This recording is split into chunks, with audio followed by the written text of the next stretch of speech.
২৭,৪০০ মহিলাৰ মাজত মহিলা উদ্যমিতা অভিযানৰ পুঁজি বিতৰণ কৰা হ'ল। হোজাই জিলাৰ লামডিং আৰু হোজাই দুইটা সমষ্টিতে পুঁজি বিতৰণ সম্পূৰ্ণ হ'ল। এতিয়া বিনাকান্দি থাকিব।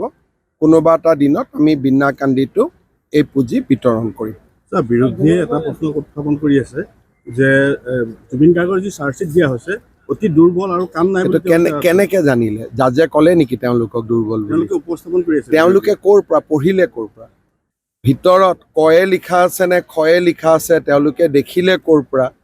আৰু জাজজনে তেওঁলোকক ক'লে নেকি দুৰ্বল বুলি?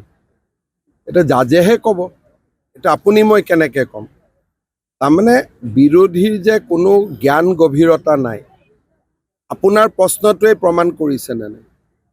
গতিকে এই ধৰণৰ প্ৰশ্ন আদালতৰ যিটো কাম সেইটো বিৰোধীয়ে কেনেকে কৰিব? অখিল গগৈ আমাক চেলেঞ্জ দিবৰ কাৰণে, অখিল গগৈ কোন? তেওঁৰ পৰিচয়টো দিয়কচোন। তেওঁৰ কেইজন বিধায়ক আছে, কিমান ডাঙৰ দল, তেওঁ কি অসমত কৰিলে আজিলৈকে, এটা লিষ্ট এটা দিয়ক মোক। গতিকে তেওঁৰ কথা সুধিলে তেওঁতো বিভিন্ন সময়ত বিভিন্ন কথা কয়। আজি কংগ্ৰেছক গালি পাৰে, কালি ভাল কয়, পৰহি বেয়া কৰে। গতিকে তেওঁৰ কথাত মই কিয় উত্তৰ দিব লাগে? প্ৰধানমন্ত্ৰী ডাঙৰী আহিব ২০ তাৰিখে গুৱাহাটীত নতুন টাৰ্মিনেল উদ্বোধন কৰিব আৰু পিছদিনাখন তেওঁ নামৰূপত গৈ নামৰূপৰ সাৰ কাৰখানা উদ্বোধন কৰিব, আধাৰশিলা কৰিব।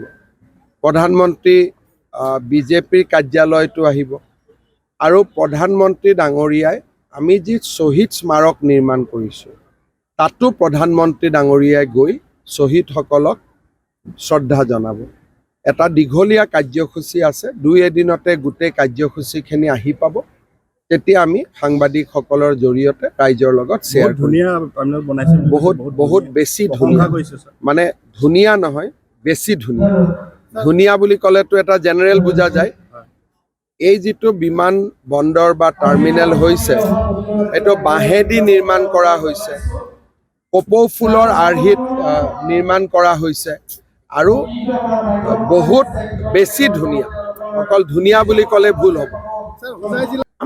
আমাৰ কামটো প্ৰায় সম্পূৰ্ণ হৈ গৈছে। আমাৰতো একো বাকী নাই। ইমানটা সমষ্টিত আমাৰ বাছ ১০২টা-৩টা সমষ্টিত আমি ভালকৈ কণ্টেষ্ট কৰিম। কেণ্ডিডেটো মোটামুটি আমাৰ ৰেডি হৈ আছে, কামো ৰেডি হৈ আছে, এলায়েন্সো আমাৰ ৰেডি হৈ আছে। আমাৰ বিশেষ একো অসুবিধা নাই। কালি এতিয়ালৈকে এজিপিৰ লগত কথা হোৱা নাই, কিন্তু বিজেপিয়েতো প্ৰস্তুতি চলাই আছে। কিন্তু কথা পাতিব লাগিব। সমষ্টিৰ নামটো এতিয়া মই ল'ব খোজা নাই।